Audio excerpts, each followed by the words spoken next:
आज मैं अपने आईपीओ एनालिसिस शुरू करने से पहले इन्वेस्टिंग अप्रोच शेयर करना चाहता हूँ। उसका रीज़न है, देखो, मैं क्या करता हूँ कि मैं पहले चीज़ें जूम इन करता हूँ। मैं चाहता हूँ जैसे आईपीओ के केस अगर लें, आईपीओ में डीआरएसपी होती है। डीआरएसपी में क्या बहुत सारी चीज़ें होती हैं, इतनी सारी, मतलब 400-500 पेजेस की रिपोर्ट होती है। तो सबसे पहले जाके हर एक टॉपिक वाइज उसे पढ़ता हूँ और इंपॉर्टेंट चीज़ें हाईलाइट कर लेता हूँ वो एडोबी एक्रोबैट रीडर के अंदर।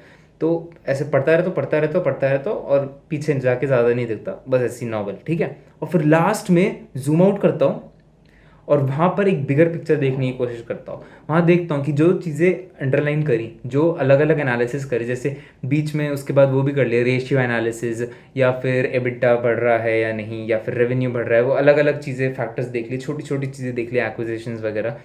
और फिर उसके बाद एक बिगर पिक्चर देखने की कोशिश करता हूँ कि ये कंपनी करना क्या चाहती है, इसका बिजनेस मॉडल क्या है, इसके फ्यूचर प्रोस्पेक्ट्स क्या हैं, क्या मैं उन फ्यूचर प्रोस्पेक्ट्स को समझ पा रहा हूँ। अगर मैं फ्यूचर प्रोस्पेक्ट्स को समझ पा रहा होता हूँ तो फिर क्या मुझे लगता है कि वो फ्यूचर प्रोस्पेक्ट्स एक्चुअली रीजनेबल है या नहीं, क्या सही में ग्रोथ दिख रही है यहाँ पर या ऐसा, या कोई अपॉर्चुनिटी दूसरी जगह ज़्यादा अच्छी दिख रही है इस जगह से अच्छी।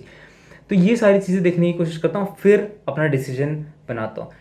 बट यहाँ पर प्रॉब्लम क्या आती है जब भी आईपीओ की एनालिसिस करते हैं, जैसे मैंने जोमेटो के वीडियो में भी बताया था कि इतना डेटा एक्चुअली अवेलेबल नहीं होता। अगर हम जाके एनालाइज करने की प्रॉफिट ग्रोथ कैसे हो रही है इस कंपनी की, या रेवेन्यू ग्रोथ कैसे हो रही है इस कंपनी की, वो एक्चुअली इतना रीजनेबल नहीं होता, क्योंकि ये एक स्टार्टअप है, ये लॉन्ग टर्म इन्वेस्टमेंट्स करती हैं और स्टार्टिंग में लॉस उठाती हैं। बहुत ज़्यादा मार्केटिंग का खर्चा होता है या अलग अलग खर्चा होता है, और ये डिजिटल है तो स्टार्टिंग में इनका कॉस्ट बढ़ते हैं, बट जैसे जैसे ये स्केल अप करती हैं तो ये कॉस्ट भी कम होते रहते हैं over the period of time. तो इस वीडियो में मैं क्या करने वाला हूँ, सबसे पहले तो हम इसकी इंडस्ट्री को समझेंगे कि पीछे से कोई धक्का दे रहा है नहीं, क्योंकि अगर इंडस्ट्री ग्रोथ हमें दिख रही है, इंडस्ट्री में अंडर पेनिट्रेशन दिख रही है, इंडस्ट्री का ग्रोथ पोटेंशियल दिख रहा है फ्यूचर में, तो ऑटोमेटिकली कंपनी को एक धक्का मिल जाता है पीछे से कि हाँ यार, ये कंपनी भी ग्रो तो कर सकती है। ऐसा कुछ नहीं है कि ये ऐसी इंडस्ट्री के अंदर है जहाँ पर ग्रो ही नहीं कर सकती। तो ये एक बहुत बड़ा फायदा रहता है। तो इंडस्ट्री ग्रोथ सबसे पहले करेंगे, फिर उसके बाद रेवेन्यू मॉडल की बात करेंगे कि इंडस्ट्री ग्रोथ तो है, बट रेवेन्यू कहाँ से आ रहा है, ये सही में जनरेट कैसे कर रहा है। पेटीएम के बारे में सबको पता है, पेटीएम की ट्रांजैक्शन सबने करी होंगी, कंज्यूमर टू कंज्यूमर। आपने अपने दोस्त को कुछ ट्रांसफ़र करा होगा, या आपने सब्जी जाके, या जब सब्जी खरीदने जा रहे हो तब जाके आपने कुछ ट्रांजैक्शन करा होगा, या फिर कोविड में बैठे बैठे, ऑनलाइन बैठे बैठे आपने पेटीएम के थ्रू ट्रांजैक्शन करा होगा। ऐसे बहुत सारी आपने पेटीएम से ट्रांजैक्शन ज़रूर करी होंगी। तो एक ओवरऑल बिजनेस मॉडल तो सबको पता है ये क्या चल रहा है, बट रेवेन्यू वो कहाँ से कमा रहे हैं, एक्सपेंसेस कहाँ हैं, वो आज हम इस वीडियो में समझेंगे इंडस्ट्री एनालिसिस के बाद। फिर उसके बाद थोड़ी छोटी छोटी चीज़ें और हैं इंपॉर्टेंट सी, वो जानेंगे। और फिर उसके बाद मैं अपने ओपिनियंस की बात करूँगा। और ये एक वीडियो है, मतलब ये वीडियो में ओपिनियन बहुत सारे हो सकते हैं, और मेरे ओपिनियन के बेसिस पे अपना डिसीजन मत लेना, अपनी रिसर्च खुद करना, क्योंकि ये एकदम मेरा ओपिनियन है और इसमें बहुत ज़्यादा एनालिसिस नहीं है, बहुत ज़्यादा डेटा नहीं है। डेटा थोड़ा बहुत यूज़ करेंगे क्योंकि ओवरऑल बिजनेस मॉडल वो सब समझने की कोशिश करेंगे, फिर डेटा से एक क्लैरिटी आ जाती है, तो क्लैरिटी के लिए डेटा थोड़ा सा यूज़ करते रहेंगे बीच बीच में। तो शुरू करते हैं सबसे पहले इंडस्ट्री एनालिसिस से। इंडस्ट्री एनालिसिस में बात करें तो ये किस में, ये डिजिटल पेमेंट्स इंडस्ट्री में है। जैसे सबको पता ही है, हम डिजिटली पे करते हैं, या फिर डिजिटली कुछ चीज़ खरीदनी होती है तो इनके ऐप के थ्रू अलग अलग फीचर्स हैं। जैसे आप रिचार्ज कर सकते हो, या फिर आप ट्रैवल के लिए टिकट बुक कर सकते हो, या फिर आपको कोई प्रोडक्ट खरीदना है तो आप इनके ऐप के थ्रू भी कर सकते हो। तो इनके पास काफ़ी सारे प्रोडक्ट्स हैं, काफ़ी सारी चीज़ें हैं, लोन के लिए हैं। तो ये काफ़ी सारी, मतलब एक बेसिक बात करें तो ये फाइनेंस इंडस्ट्री के अंदर है ना, क्योंकि ये फाइनेंस इंडस्ट्री के अंदर सारा काम करती हैं। और बल्कि इन्होंने तो अपने डीआरएसपी में एक लाइन लिख रखी है, बहुत इंटरेस्टिंग लाइन है। इनने क्या लिख रखा है, इनने लिख रखा है, Paytm is the only company that owns each layer of payment stack. इसका मतलब क्या हुआ, इसका मतलब ये हुआ कि पेटीएम ने पेमेंट जो प्रोसीजर होता है, जो पूरा पेमेंट प्रोसीजर होता है, उसमें हर एक लेवल पे पेटीएम मौजूद है। आप किसी भी लेवल पे जाओ, चाहे वो लोन डिस्पर्स की बात कर रहे हो, या फिर इंश्योरेंस की बात कर रहे हो, किसी भी फाइनेंशियल मीडियम की बात कर रहे हो, या फिर आप कोई प्रोडक्ट खरीद रहे हो, कहीं भी आप जाओ आप पेटीएम यूज़ कर सकते हो, एक हर एक लेवल पे। और ये सिर्फ इकलौती कंपनी है हमारी इंडिया के अंदर, हमारी कंट्री के अंदर। तो ये एक बहुत बड़ी बात है ऑफ कोर्स। तो एक चीज़ समझ आ जाती है कि ये ऐसी इंडस्ट्री में जो फाइनेंस से ज़्यादा इन्वॉल्व है, ठीक है। तो हम इंडस्ट्री ग्रोथ देखते हैं। सबको वैसे पता ही है, लास्ट 3-4 साल में पेटीएम ज़्यादा पॉपुलर हुआ है, ये डिजिटल पेमेंट ज़्यादा पॉपुलर हुई हैं। और जो बैंक्स वाली पेमेंट्स थी, नेट बैंकिंग या फिर बैंक में जाना और वो सारा जो लंबा लंबा तरीका होता है कैश से पे करना, वो सब ये कितने सालों से चल रही, बहुत सालों से चल रही है ना। बट लास्ट 3 साल या 4 साल में आके इन्होंने पूरी इंडस्ट्री डिस्टर्ब कर दी है।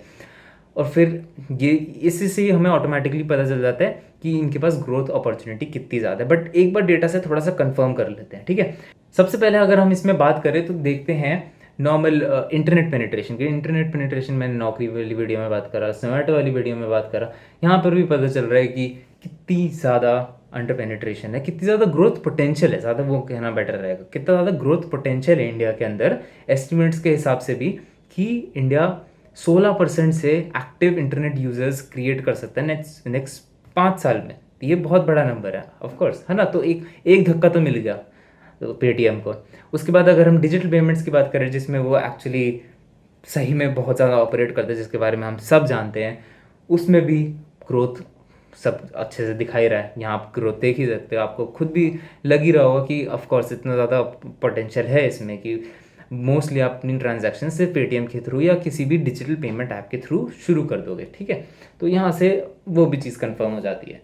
उसके बाद अगर हम बात करें वो है मोबाइल पेमेंट्स की, थोड़ा सा और मतलब वो अंदर चले गए और डीप चले गए, वो सीधा डिजिटल पेमेंट्स है मोबाइल पेमेंट्स में आ गए। डिजिटल पेमेंट्स में क्योंकि दूसरी चीज़ें भी इन्वॉल्व हो जाती हैं, जैसे पीओएस मशीन वो जिस पे कार्ड ऐसे स्वाइप करते हैं ना, वो वाली मशीन, या फिर क्यूआर कोड्स, वो सारी चीज़ें इन्वॉल्व हो जाती हैं डिजिटल पेमेंट्स के अंदर, या एनईएफटी, आरटीजीएस, ये सारी इन्वॉल्व हो जाती हैं। इसकी वजह से मोबाइल पेमेंट्स अलग से देखते हैं कि मोबाइल पेमेंट्स के क्या एस्टिमेट्स हैं। तो मोबाइल पेमेंट्स का अगर हम देखें तो पता चलता है कि ये 5 टाइम्स ग्रो कर सकते हैं नेक्स्ट फ्यू ईयर्स में, ऐसा एस्टिमेट्स बताती हैं।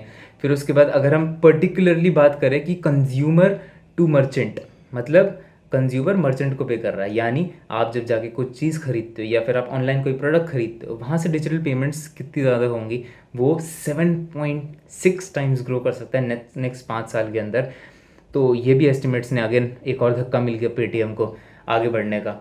फिर उसके बाद अगर हम और डीप में थोड़ा सा जाएँ और फिर देखें consumer to merchant transaction volume, यहाँ पर हम पेटीएम की ज़्यादा बात करेंगे। क्या है इसमें बात, ये है कि अगर हम देखें जितनी भी टोटल ट्रांजैक्शंस होती हैं कंज्यूमर टू मर्चेंट, मतलब आप जाके जब खरीदते हो कोई ना कोई प्रोडक्ट, आप गए अमूल पे, आपको आइसक्रीम खरीदनी है, जैसे मैं कॉलेज में ख़रीदता था, जाके अमूल में हर रोज़ आइसक्रीम खरीदने जाते थे और फिर वहाँ पर पेटीएम के थ्रू ट्रांजैक्शन कर लेते थे, या गूगल पे के थ्रू या फ़ोनपे के थ्रू। तो उसमें से पेटीएम का कितना परसेंट वॉल्यूम है, तो यहाँ से पता चलता है कि 40% वॉल्यूम पेटीएम का है। Again a very good sign. फिर उसके बाद अगर हम बात करें consumer to merchant wallet transaction, उसमें भी पेटीएम का 65 to 70% है। और इसमें इतना ज़्यादा क्यों, क्योंकि देखो गूगल पे सिर्फ यूपीआई पे चलता है, उसमें अलग से वॉलेट नहीं है।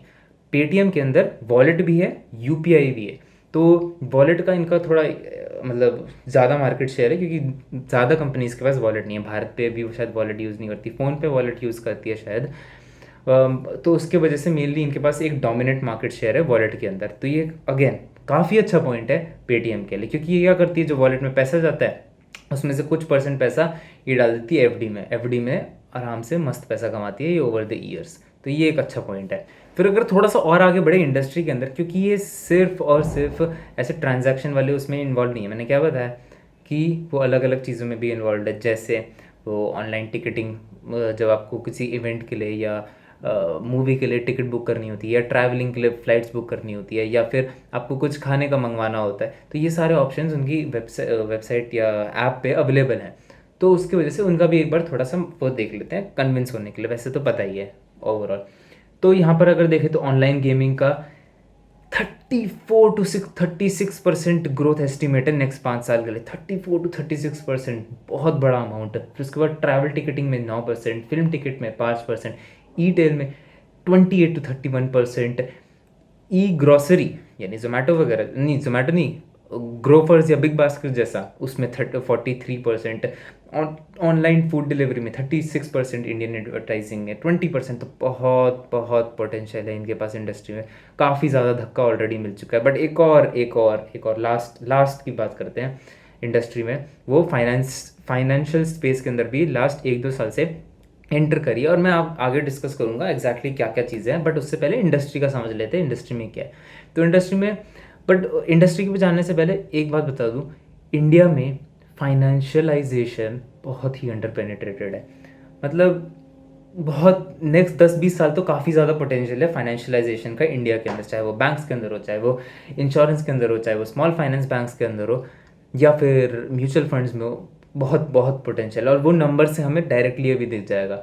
तो अगर हम बात करें हाउस होल्ड डेट की, यानी लोन्स कितने खरीदते हैं as percent of GDP, house loan कितना खरीदते हैं, तो इंडिया में सिर्फ 11% है, बट यूएस और चाइना में देखेंगे तो कितना ज़्यादा है। वैसे ही क्रेडिट पेनिट्रेशन तो बहुत ही ज़्यादा कम है भाई, कुछ ज़्यादा ही कम है। मतलब 4% है इंडिया में, और यूएस में 328%। चलो यूएस की तो कुछ ज़्यादा ही हो गई है, बट ठीक है। एक चीज़ पता चल जाता है कि काफ़ी ज़्यादा अंडर पेनिट्रेटेड है क्रेडिट कार्ड में भी। इंश्योरेंस में तो बताया ही था आपको, काफ़ी ज़्यादा अंडर पेनिट्रेटेड है, वो इसमें लगता नहीं है क्योंकि यूएस से कंपेयर कर रहे हैं। यूएस और यूरोपियन मार्केट का रीज़न आपको बताया ही था उस वीडियो में कि यूएस यूरोपियन मार्केट का कम क्यों होता है। वो गवर्नमेंट का उनका गवर्नमेंट सपोर्ट रहता है, लोगों के पास गवर्नमेंट का सपोर्ट ज़्यादा रहता है वहाँ पर, तो लोग इसलिए इतना ज़्यादा इंश्योरेंस लेते नहीं है, ऐसा पॉलिसी बाजार के सीईओ ने बताया था। तो ये ऑफ कोर्स फिर वहाँ पर इतना ज़्यादा इंश्योरेंस इतने बिकते नहीं है, तो इसलिए अगेन इंडिया के अंदर इंश्योरेंस में भी बहुत ज़्यादा अंडर पेनिट्रेशन है। फिर उसके बाद अगर हम बात करें पॉपुलेशन, कितनी परसेंट पॉपुलेशन स्टॉक मार्केट के अंदर पार्टिसिपेट करती है, लास्ट 1 साल में तो काफ़ी लोगों ने एंटर करा है, काफ़ी ज़्यादा लोगों ने एंटर करा है स्टॉक मार्केट को, बट फिर भी ये काफ़ी कम है।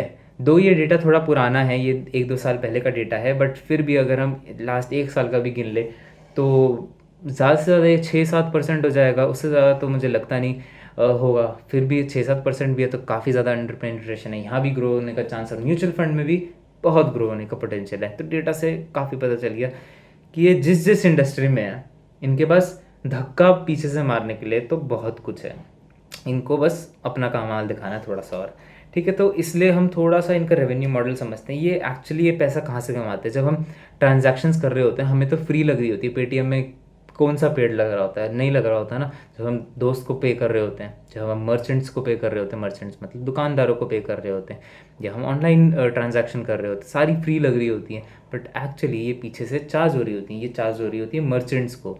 यानी आप सबसे पहले हम बात करेंगे रेवेन्यू मॉडल के अंदर पेमेंट सर्विसेज की। इसमें भी 3 भागों में इन्हें डिवाइड कर रखा है, पेमेंट सर्विसेज में, फाइनेंशियल सर्विसेज में, और ई कॉमर्स और क्लाउड सर्विसेज एक है, ठीक है। तो सबसे पहले हम बात करेंगे पेमेंट सर्विसेज की। पेमेंट सर्विसेज में भी हम सबसे पहले बात करेंगे इसकी, जो मैं अभी बताने वाला हूँ। तो अगर आप अपने दोस्त को ट्रांजैक्शन पे करोगे तो पेटीएम वहाँ पर कमा लेगा? नहीं, ऐसा नहीं होता। जब आप दोस्त को ट्रांजैक्शन पे करते हो तब पेटीएम एक्चुअली कुछ भी नहीं कमाता। जब आप जाके दुकानदारों को ट्रांजैक्शन पे करते हो, वो क्यूआर कोड स्कैन करते हैं ना, क्यूआर कोड स्कैन करके फिर वो ऑटोमेटिकली ट्रांजैक्शन होता है, या फिर आप ऑनलाइन के थ्रू कुछ ट्रांजैक्शन करते हो पेटीएम को पेमेंट का मोड यूज़ करके, वहाँ पर मर्चेंट को कुछ पर्टिकुलर फीस, कुछ पर्टिकुलर परसेंटेज कमीशन पेटीएम को पे करना होता है, वहाँ से पेटीएम एक्चुअली पैसा कमाती है। तो एक्चुअली जितना ज़्यादा आप अपने दोस्तों के साथ ट्रांजैक्शंस कर रहे हो उसमें पेटीएम का नुकसान है, उसमें पेटीएम का कुछ एडिशनल फ़ायदा नहीं है। बट जितनी ज़्यादा आप मर्चेंट्स को ट्रांसफ़र करते रहोगे उतना ज़्यादा पेटीएम को फ़ायदा होगा। तो पेटीएम का असली फ़ायदा वहाँ पर है। फिर उसके बाद दूसरा इनका एक और छोटा सा बिजनेस मॉडल है, वो है पीओएस मशीन्स या अलग अलग ये इंस्ट्रूमेंट्स बेचना। पीओएस मशीन्स, साउंड बॉक्स, तो ये क्या होती हैं? पीओएस मशीन तो कार्ड स्वाइप करने वाली मशीन, ये पेटीएम भी बेचने लग गई। इसका रीज़न है क्योंकि पीओएस मशीन में क्या होता था, नॉर्मल कार्ड स्वाइप वगैरह होता था। अब ये वाले में क्या होगा, अब पेटीएम भी अपना कार्ड बेचने लगी, उसमें ये भी चल जाएगा। शायद पिछले वाले में भी चलता था या नहीं, ये नहीं पता, बट उसके साथ साथ उस पीओएस मशीन के अंदर ही वहाँ पर क्यूआर कोड भी लगा होगा, तो डुअल फ़ायदा हो रहा है ना। तो वो जब सेल करती है मर्चेंट्स को, वहाँ से वो थोड़ा सा पैसा कमाती है। साथ ही साथ वो साउंड बॉक्स करके भी कुछ सेल करती है जिसमें आवाज़ आती है उसी पीओएस मशीन में से कि आपका ट्रांजैक्शन सफल है, ऐसी कुछ आवाज़ आती है कंफर्म करने के लिए। तो एक वो बन जाता है, मतलब शब्द क्यों नहीं आ रहा भाई दिमाग में, एक कंफर्मेशन मिल जाता है कि ट्रांजैक्शन पूरी हो गई। तो ये यहाँ से कुछ पैसे कमाते हैं, ये सब्सक्रिप्शन फीस पे कुछ चार्ज करते हैं या सेल करते हैं, ऐसा कुछ है, तो वहाँ से भी थोड़ा सा पैसा कमाते हैं। फिर उसके बाद दूसरा इनका आता है फाइनेंशियल सर्विसेज का। फाइनेंशियल सर्विसेज का मतलब ये क्या करते हैं इन्होंने अलग अलग फाइनेंशियल पार्टनर्स बना रखे हैं, अलग अलग NBFCs बैंक्स के साथ टाई अप कर रखा है, और फिर ये अपने प्लेटफॉर्म के थ्रू लोन्स बेचते हैं। इनका फ़ायदा क्या है? देखो, इन्होंने कुछ 100 मिलियन से ज़्यादा यूनिक कस्टमर्स को अक्वायर कर रखा है इंडिया के अंदर। 100 मिलियन से ज़्यादा, इतना ज़्यादा पेनिट्रेशन, और ये पेनिट्रेशन रूरल एरियाज़ के अंदर है, अलग अलग जगह इंडिया के मतलब ऐसे छोटी छोटी जगहों पे है ये पेटीएम का यूसेज। तो उसकी वजह से बैंक्स को बहुत फ़ायदा मिल जाता है, बैंक्स डायरेक्टली उनको अप्रोच कर पाते हैं, और पेटीएम के पास ट्रांजैक्शन डिटेल्स हैं इन सब की। अब जब इनके पास ट्रांजैक्शन हिस्ट्री होती है इन सब इंडिविजुअल्स की, हमारी ट्रांजैक्शन हिस्ट्री, आपकी ट्रांजैक्शन हिस्ट्री इनके पास है, तो वो प्रिडिक्ट कर पाते हैं कि एक्चुअली ये बंदा अगर लोन लेगा तो ये पे कर पाएगा या नहीं। तो ये ऑटोमेटिकली पेटीएम का एनालिटिक्स बहुत ज़्यादा इंप्रूव हो जाता है इसकी वजह से, जिसका बैंक्स फ़ायदा उठाते हैं। अब तो बैंक्स जब इनके पोर्टल के थ्रू बैंक्स जब इनके पोर्टल के थ्रू अपने लोन सेल कर रहे होते, तो अगेन जितना ज़्यादा लोन का अमाउंट होता है उसके प्रोपोर्शन में पेटीएम पैसा कमा लेती है, थोड़ा चार्ज करती है कलेक्शन फ़ीस पे भी। कलेक्शन फ़ीस मतलब जब इंटरेस्ट पे कर रहा होता है कस्टमर पेटीएम के थ्रू, तो वहाँ पर भी थोड़ा सा पैसा कमाती है, और जब लोन अमाउंट बैंक दे रहा होता है तो वहाँ पर भी थोड़ा सा पैसा कमा लेती है। तो एक तो ये तरीका हो गया पैसे कमाने का। दूसरा इनका तरीका होता है, इन्होंने क्या कर रखा है, इन्होंने पार्टनर कर रखा है क्रेडिट कार्ड्स के साथ। तो इन्होंने जैसे SBI कार्ड के साथ पार्टनर कर रखा है, पेटीएम SBI कार्ड कुछ नाम है इनका इसका। तो ये क्रेडिट कार्ड डिस्ट्रीब्यूट करते हैं अपने नेटवर्क के थ्रू। तो जब ये क्रेडिट कार्ड डिस्ट्रीब्यूट करते हैं तो उसमें से कुछ फीस चार्ज करते हैं, क्योंकि ये SBI का क्रेडिट कार्ड लोगों तक पहुंचा रहे हैं ना, बहुत सारे लोगों तक पहुंचा रहे हैं उनका क्रेडिट कार्ड। तो उसकी वजह से ये क्या करते हैं, थोड़ी सी फीस चार्ज कर लेते हैं अपफ्रंट ही। वहाँ से इनका एक काफ़ी मेजर चंक पैसा आता है मेरे हिसाब से। तो इन्होंने ऐसे ऑफिशियली कुछ रिवील नहीं कर रखा कितना पैसा आता है वहाँ से, बट मेरे हिसाब से काफ़ी ज़्यादा इनका पैसा आता है। और लास्ट एक फाइनेंशियल सर्विसेज जिसमें वो अभी भी एंटर कर रहे हैं लास्ट कुछ महीनों से, तो वो है अलग अलग फाइनेंशियल सर्विसेज, जैसे इक्विटी ब्रोकिंग यानी जो ज़ीरोधा ऑफ स्टॉक्स काम करते हैं, या फिर इंश्योरेंस ब्रोकिंग यानी पॉलिसी बाजार जैसे जो काम करता है, या फिर इन्होंने क्या शुरू करा है, एक पेटीएम पोस्टपेड करके एक प्रोडक्ट शुरू करा है जिसमें ये 60,000 रुपीज़ तक का लोन देते हैं कुछ चंद मर्चेंट्स को, उनको हेल्प करने के लिए कि अगर उनको ज़रूरत पड़ रही है कुछ, जैसे ये टफ टाइम्स थे तो उनको हो सकता है ज़रूरत पड़ी हो कुछ, तो वो 60,000 पे करते हैं और 30 डेज़ के अंदर उस मर्चेंट को, इस कस्टमर को रिटर्न करने होते हैं वो पैसे वापस। तो वहाँ से तो वो पूरा अपना जितना कमाते हैं वो कमाते हैं। तो ये अलग अलग इन्होंने अपने बिजनेस मॉडल्स बना रखे हैं फाइनेंशियल सर्विसेज के अंदर, और ये एकदम बहुत ही नेसेंट स्टेज पे है। बल्कि ये इक्विटी ब्रोकिंग वाला तो इन्होंने जोमेटो IPO के वक्त ही शुरू करा था, तो ये काफ़ी ज़्यादा नए हैं। फिर इनका last revenue model commerce and cloud services है। उसमें क्या होता है, उसमें इन्होंने अलग अलग चीज़ों के साथ टाइप कर रखा है। टाइप क्या कहेंगे, मतलब बल्कि इन्होंने एक प्लेटफॉर्म बना रखा है जहाँ पर ये अलग अलग टिकट्स बेच सकते हैं। जैसे अगर आपको किसी मूवी के लिए शो बुक करना है तो आप इनके पोर्टल से कर सकते हो। आपको कहीं ट्रैवल कर रहे हो तो आपको फ़्लाइट की बुकिंग करनी है, आप इनके पोर्टल से कर सकते हो। कोई एंटरटेनमेंट शो अटेंड करना है या कोई इवेंट है वो आपको इवेंट करना है तो अगेन आप वो पेटीएम के पोर्टल से कर सकते हो। तो इन्होंने अलग अलग ई-कॉमर्स की चीज़ें बना रखी हैं, या और भी बहुत सारी चीज़ें हैं। तो वहाँ से भी ये कमीशन चार्ज करके पैसा कमाते हैं थोड़ा सा। तो ये एक बिज़नेस मॉडल है इनका। फिर उसके बाद इनका दूसरा इसी के अंदर एक बिज़नेस मॉडल है, वो है क्लाउड सर्विसेज का। इसमें क्या करते हैं वो लोग, उन्होंने क्लाउड सर्विसेज मेनली मर्चेंट्स को प्रोवाइड करने के लिए बना रखी है। इसमें वो एक फीचर प्रोवाइड करते हैं, वो है बिलिंग्स और लेजर बनाने का। तो अलग अलग ट्रांजैक्शंस होती रहती है मर्चेंट की, वो ट्रैक करना काफ़ी मुश्किल हो जाता है। तो डायरेक्टली वहाँ पर उनको एक प्लेटफॉर्म प्रोवाइड कर रखा है जहाँ पर मर्चेंट की पूरी बिलिंग्स आ जाएगी, पूरा लेजर आ जाएगा महीने भर का, ऐसा कुछ। और फिर उसके साथ साथ इसको तो वो बिज़नेस खाता करके नाम पुकारते हैं, ऐसे उन्होंने ब्रांड सेटअप कर रखा है बिज़नेस खाता करके। तो ये क्लाउड सर्विसेज है उनकी। उसके अलावा उन क्या करते हैं कि ये एनालिटिक्स प्रोवाइड करते हैं अपने मर्चेंट्स को। जैसे यूट्यूब एनालिटिक्स होती है, जिससे क्रिएटर्स को हेल्प हो कि कौन कौन वीडियो देख रहा है, किस पर्टिकुलर वीडियो पे कितने व्यूज़ आ रहे हैं, ऐसे ऐसे बहुत सारी चीज़ें। वैसे ही वो मर्चेंट्स को प्रोवाइड करते हैं कि आपका कौन सा प्रोडक्ट ज़्यादा ख़रीदा जा रहा है, कौन सा प्रोडक्ट अभी डिमांड में है। ऐसे अलग अलग टाइप के एनालिटिक्स ये प्रोवाइड करते हैं अपने मर्चेंट्स को उनकी हेल्प करने के लिए। तो वहाँ से भी वो अगेन कुछ ना कुछ चार्ज करते हैं। तो ये अलग अलग इनके रेवेन्यू मॉडल्स हैं। फिर उसके बाद रेवेन्यू मॉडल्स के बाद अगर हम बात करें एक्सपेंसेस की, बाद में अपने ओपिनियंस की बात करूँगा, अभी सिर्फ फैक्ट्स की बात करते हैं। तो एक्सपेंसेस में सबसे इनका मोटा जो खर्चा आता है वो है पेमेंट प्रोसेसिंग चार्जेस। और ये क्या है, तो जब भी आप वॉलेट के अंदर, अपने पेटीएम वॉलेट के अंदर ट्रांसफ़र कर रहे होते हो कुछ पैसे, आप बैंक के थ्रू पैसे ट्रांसफ़र कर रहे होते हो, या फिर आप यूपीआई के थ्रू पे कर रहे हो, या कुछ भी अलग अलग तरीक़ों से बैंक को यूज़ कर रहे हो पेटीएम के लिए, तो कुछ ना कुछ ट्रांजैक्शन बैंक के थ्रू कर रहे हो, तो उस ट्रांजैक्शन पे पेटीएम को एक्चुअली चार्ज करती है बैंक, और वो इनका सबसे मोटा खर्चा बन जाता है। But over that period of time एक अच्छी बात है, क्या हो रहा है कि पेमेंट प्रोसेसिंग चार्जेस जो परसेंटेज है वो एक्चुअली घट रहे हैं। क्योंकि क्या हुआ था स्टार्टिंग में, जब अगर हम 2018 में जब वो एक्चुअली थोड़ा सा पॉपुलर होने लगा था, उस वक्त बैंक्स इनको काफ़ी हाई चार्ज करते थे, क्योंकि इतनी ज़्यादा स्केल थी नहीं, तो उसकी वजह से थोड़ा हाई चार्जेस थे। बट जैसे ही बैंक्स ने देखा कि यार इनका तो स्केल काफ़ी ज़्यादा बढ़ रहा है, over the period of time बढ़े जा रहा है बढ़े जा रहा है, तो ये अपने आप को ये पेटीएम को एक्सप्लॉइट कर सकते थे, तो उसकी वजह से ये कम चार्जेस पे करने लगे उनको।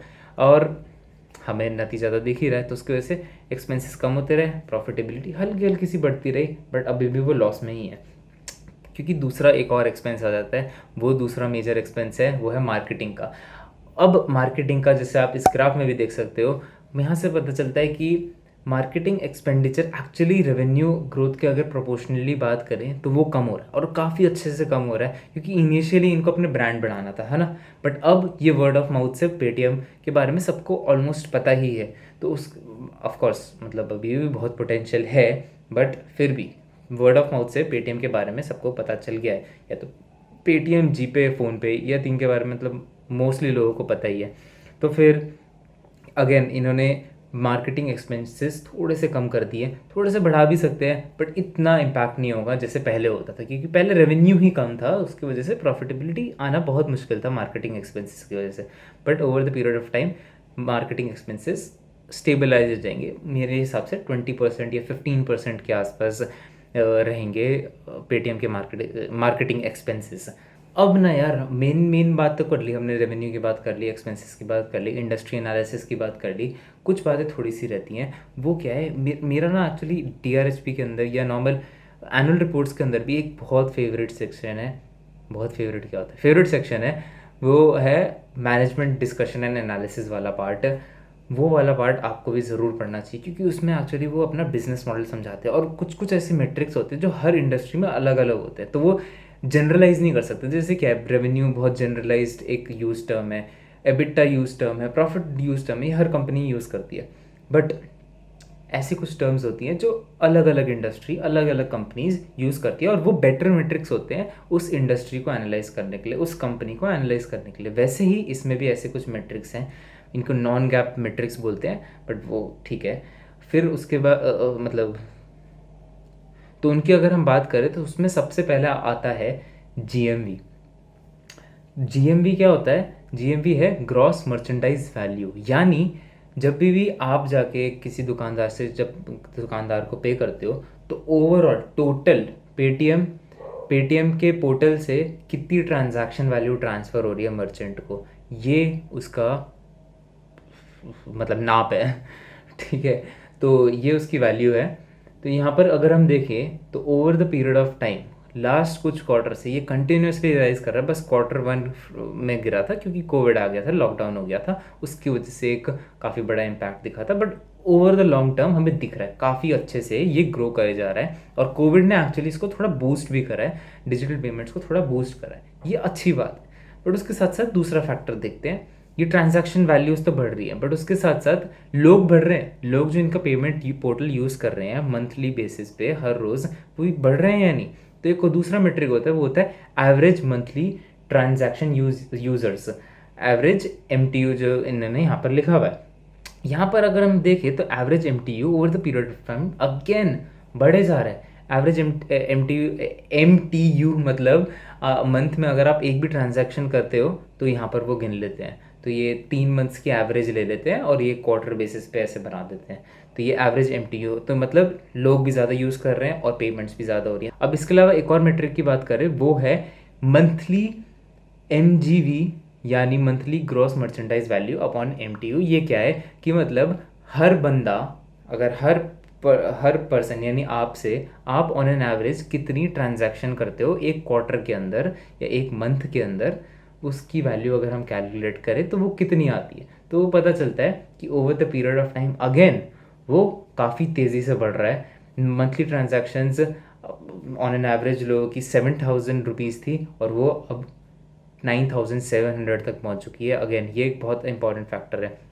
तो ये वाला फैक्टर हमने जोमेटो आईपीओ में भी देखा था, जोमेटो आईपीओ की वीडियो में देखा था कि वहाँ पर भी ये बढ़ रहा था। बट मैंने वहाँ पर एक चीज़ बोली थी, वो उसका रीज़न हो सकता था क्योंकि लॉकडाउन में कोई चॉइस नहीं थी यूजर्स के पास। हम लोगों के पास, कस्टमर्स के पास बाहर जाने जाने का ऑप्शन बहुत कम लोग ही रखते थे। मोस्टली लोग घर पे प्रेफर करते थे ऑर्डर करना, इसलिए जोमेटो का काफ़ी ज़्यादा फ़ायदा हुआ था। बट हो सकता है आफ्टर कोविड वो फ़ायदा ना रहे जितना फ़ायदा उनको कोविड के वक्त हुआ। बट पेटीएम के केस में मेरे हिसाब से ये एक्चुअली एक ट्रांजिशन होगा कैश पेमेंट से डिजिटल पेमेंट्स में, क्योंकि डिजिटल पेमेंट्स काफ़ी ज़्यादा कन्वीनियंट है ना।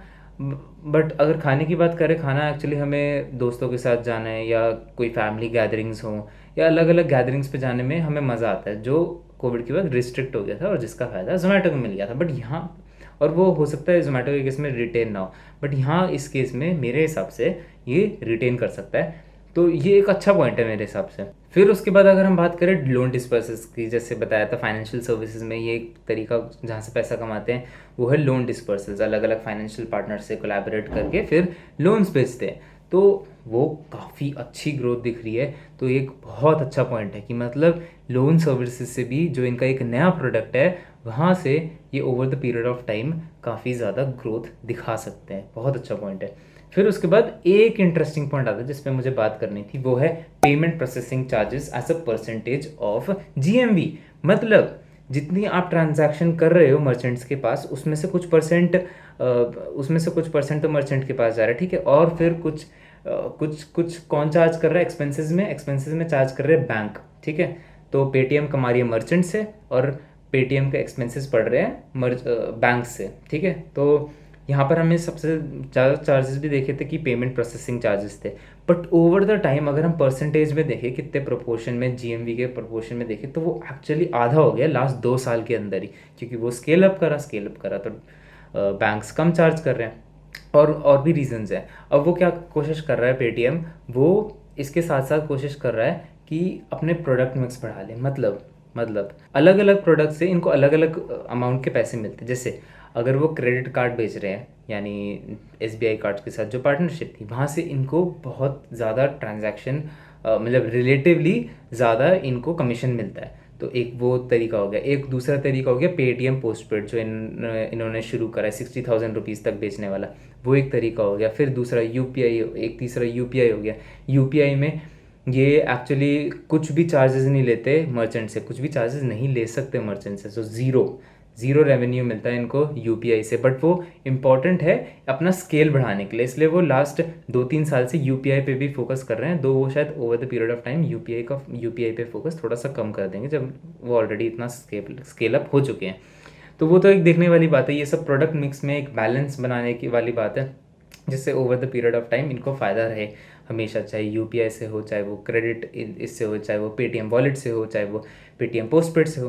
तो ये एक इंटरेस्टिंग पॉइंट है। इनके पास अलग अलग ऑप्शन है, जैसे बाकी कंपनीज़ के पास नहीं होते। जीपे के पास सिर्फ यूपीआई है। फिर फ़ोनपे तो चलो अब वॉलेट में भी आ गया है, तो वो भी एक देखने वाली बात है। फ़ोनपे काफ़ी अच्छे से कम्पीट कर रहा है, ग्रो कर रहा है, तो वो एक कॉम्पिटिटर है। बट पेटीएम ने एक अलग ही कुछ ब्रांड बना रखी है, एटलीस्ट मेरी नज़रों के अंदर। तो पेटीएम ऐसा लगता है वन ऑफ द पायनियर्स है, इसकी सबसे ज़्यादा इज्जत है, तो उसकी वजह से थोड़ा सा इज्जत है थोड़ी सी ब्रांड वैल्यू है। हाँ, अब मुझे ना यहाँ पर एक और चीज़ की बात करनी है। अगर हम इनके रेवेन्यू की बात करें तो रेवेन्यू में ना ये 2 पार्ट में डिवाइड कर देते हैं। ये एक पेमेंट और फाइनेंशियल सर्विसेज का एक रखते हैं और ई कॉमर्स और क्लाउड सर्विसेज का एक रखते हैं। तो पेमेंट और फाइनेंशियल सर्विसेज वाला तो ग्रो कर रहा है। ई कॉमर्स की अगर हम बात करें, ई कॉमर्स डिक्लाइन कर रहा है 2020 के अंदर, फाइनेंशियल ईयर 2021 के अंदर।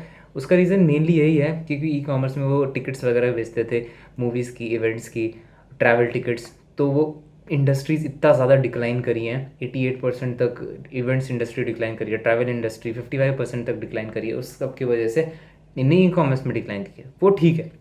बट प्रॉब्लम मुझे तब दिखी जब फाइनेंशियल ईयर 2020 के अंदर भी इन्होंने कुछ 20% डिक्लाइन करा रेवेन्यू के अंदर, ई कॉमर्स के अंदर। और उसका रीज़न मेनली ये था कि ये बहुत ज़्यादा डिपेंडेंट है दो कस्टमर्स में। ये 2020 के अंदर दो कस्टमर्स पे बहुत ज़्यादा डिपेंडेंट थे और उनमें से एक कस्टमर ने इनकी पेमेंट नहीं करी, काफ़ी ज़्यादा पेमेंट नहीं करी, उसके वजह से ये मैसिव डिक्लाइन आया। तो यहाँ अगेन बहुत इंपॉर्टेंट पॉइंट है समझने वाला कि ज़्यादा डिपेंडेंस अगर हो किसी एक या दो या तीन कस्टमर्स पे, तो ये एक काफ़ी नेगेटिव पॉइंट होता है। और इनके केस में ये नेगेटिव पॉइंट अभी भी चल रहा है, ये रिस्क अभी भी चल रहा है, क्योंकि जो फाइनेंशियल ईयर 2021 में इनके रेवेन्यू आए उसमें से कुछ 35-40% रेवेन्यू एक ही कस्टमर से आए। तो अगेन ये एक रिस्क आ जाता है, इनबिल्ट रिस्क है, कुछ 8,000 मिलियन रुपीज़ इनके सिर्फ एक कस्टमर से आए, तो ये एक रिस्क रहेगा। बट फिर भी अगर देखा जाए मुझे लगता नहीं है इतना बड़ा रिस्क, एटलीस्ट मतलब रिस्क हर कंपनी में होता है, अब देखना होता है कि किस कंपनी के हिसाब से कितना रिस्क क्या सही है, तो मेरे हिसाब से वो इतना ज़्यादा नहीं है। उसके साथ साथ मुझे आपको एक और बात बतानी है, वो ये है कि अगर आप इस कंपनी को इन्वेस्ट करने के बारे में सोच रहे हो, क्योंकि मुझे ये कंपनी अच्छी लगी सच बताऊँ तो। अब जब वो सब कुछ इन्फॉर्मेशन रिवील होगी कि कितने पे लिस्ट हो रहा है, उस सब के बाद डिसाइड करूँगा ख़रीदना है या नहीं, उसके लिए अलग वीडियो बना सकता हूँ अगर आप चाहो तो। बट उससे पहले मैं आपको एक चीज़ बताना चाहता हूँ कि अगर आप ये वीडियो देखिए, क्योंकि मैंने तो बोल दिया मुझे पसंद आई, अगर आपने ये ओपिनियन सुन के अपना पेटीएम आईपीओ जाके आपने ख़रीद लिया, तो ये काफ़ी गंदा स्टेप होगा। और इसका रीज़न है, ये नहीं कि आपने देखा देखी दूसरों का कर दिया, अपना दिमाग में लगाया, वो सब रीज़न्स नहीं।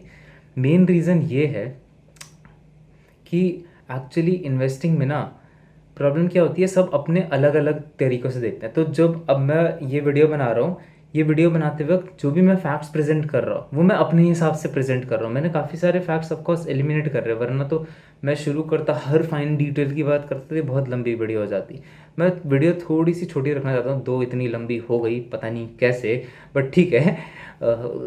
जो भी है, मतलब ये वीडियो जब भी हम बना रहे होते हैं, हम अपने पर्सपेक्टिव से बना रहे होते हैं। कोई भी यूट्यूबर बना रहा है, मैं कोई यूट्यूबर को डिफेम नहीं करना चाहता, बल्कि सारे यूट्यूबर्स खुद भी बोलते हैं कि जब भी आप अपना स्टॉक सिलेक्शन कर रहे हो, तब आप अपने पॉइंट ऑफ व्यू से करो, आप दूसरी चीज़ें देखो, अलग अलग पर्सपेक्टिव समझो। हम सिर्फ अपना पर्सपेक्टिव से समझा रहे हैं, क्योंकि और हम अब डेटा भी वैसे यूज़ करते हैं जिससे हम अपना पर्सपेक्टिव समझा पाएँ। और मुझे इसमें कुछ गलती नहीं लगती अपना पर्सपेक्टिव समझाना, अपना ओपिनियन समझाना। बट प्रॉब्लम क्या हो जाती है कि अगर आप अपनी रिसर्च ना करो, हमारी बात सुन के डायरेक्टली ख़रीद लो ना, तो क्या हो जाता है, अगर आपने हो सकता है थोड़ा सा भी पढ़ लिया हो तो आप लॉसेस बचा सकते हो। क्योंकि ऐसा होता है नहीं कि मैंने कोई लॉस नहीं कमाया, मैंने काफ़ी लॉसेस कमाए अपनी इन्वेस्टमेंट्स पे, ठीक है। अगर मैंने अपने ओपिनियन शेयर करे, आपने वही सेम फॉलो करा, और हो सकता है आपका पोर्टफोलियो एकदम अलग हो, तो आप काफ़ी ज़्यादा लॉसेस कमा सकते हो। तो ये चीज़ देखने वाली बात है कि आप जब भी ये वीडियोस देख रहे हो तो सिर्फ ओपिनियंस के लिए देखो, चाहे वो किसी भी बड़े यूट्यूबर की हो, चाहे वो वॉरेन बफेट की इन्वेस्टमेंट हो, वो उसके पर्सपेक्टिव से है, वो उसके पोर्टफोलियो के हिसाब से है। तो ये चीज़ एक चीज़ मतलब मुझे बतानी थी इस वीडियो के थ्रू। और एक और, पता नहीं ये ज्ञान वाली बातें क्यों कर रहा हूँ, बट एक और चीज़ बतानी थी, वो ये है कि इन्वेस्टिंग एक्चुअली प्रोबेबिलिटी का गेम है। Investing is not about being right और wrong, investing is more like being probably right या प्रोबेबली रॉन्ग। मतलब क्या होता है कि ये वंस एंड जीरोस का गेम नहीं है। कोई भी ये नहीं बता सकता अभी बैठे बैठे कि पेटीएम का आईपीओ सक्सेसफुल होगा या नहीं होगा, किसी को नहीं पता। किसी को नहीं पता थर्ड वेव आ जाए, किसी को नहीं पता गवर्नमेंट की कोई रेगुलेशन चेंज हो जाए, किसी को नहीं पता मतलब कंपनी के अंदर ही कुछ फ्रॉड हो जाए या कंपनी के अंदर ही कुछ प्रॉब्लम स्टार्ट हो जाए, किसी को नहीं पता, है ना। हम सिर्फ प्रोबेबिलिटीज़ पे खेल सकते हैं, जितने ज़्यादा हम ऑड्स अपने फेवर में कर सकते हैं उतना ज़्यादा फ़ायदा होता है। तो ऐसा कुछ नहीं होता कि इन्वेस्टिंग में अगर अगर 5 साल बाद पेटीएम का आईपीओ सक्सेसफुल हो जाता है, किसी ने पेटीएम के आईपीओ में मतलब इन्वेस्ट करा हो, और फिर वो 5 साल बाद बोल रहा है कि मैंने तो पहले ही प्रेडिक्ट कर लिया था कि पेटीएम का आईपीओ सक्सेसफुल होगा और मेरे ये रीजंस थे उसकी वजह से। बट प्रॉब्लम ये होती है कि अगर हम सही में देखें, चाहे वो 2008 के क्रैश में हो, 2008 के क्रैश में बहुत सारे इन्वेस्टर्स ने बोला कि ये रीजंस की वजह से क्रैश होगा, कुछ लोगों ने प्रेडिक्ट कर लिया, ठीक है। बट बात ये कि वो भी गलत हो सकते थे, हो सकता था कि market over the period of time stabilise हो जाता। तो ये सारे ना प्रोबेबिलिटी है गेम, ये ऐसे कुछ वंस एंड जीरोस नहीं है। अगर हम बोलते हैं कि माइकल बरी उस वक्त सही थे, वो एक्चुअली सही नहीं थे, वो एक्चुअली ऑड्स उनके फेवर में थे। वो ज़्यादा अप्रोप्रिएट रहेगा कहना। तो मैं भी यही कहना चाहता हूँ कि ये पेटीएम आईपीओ का जब मैं ओपिनियन रख रहा हूँ तो मेरे हिसाब से प्रोबेबिलिटी ये ज़्यादा है कि पेटीएम का आईपीओ सक्सेसफुल हो, बट कुछ भी हो सकता है। मेन बात मैं ये बताना चाहता था, आखिर मैं बस यही बात बताना चाहता था, इसके लिए इतना सारा ज्ञान पेला। बट ठीक है, आई होप आपको समझ आया हो कुछ, थोड़ा सा भी अच्छा लगा हो ये वीडियो। काफ़ी इन्फॉर्मेटिव वीडियो होगी, काफ़ी बड़ी वीडियो होगी। अब ख़त्म कर देते हैं, ठीक है। और मैं और वीडियोज़ लाता रहूँगा, और भी काफ़ी सारे आईपीओ आ रहे हैं मार्केट में, जैसे नायका का आईपीओ आ रहा है, फिर उसके बाद पॉलिसी बाज़ार का आईपीओ आ रहा है। इंश्योरेंस पे तो ऑलरेडी इतनी वीडियो बना रखी है, तो पॉलिसी बाज़ार पे तो बनती है वीडियो, उस पर भी बनाऊँगा। तो मैं मिलता हूँ आपसे नेक्स्ट वीडियो में, तब तक के लिए सी या, टेक केयर, बाय।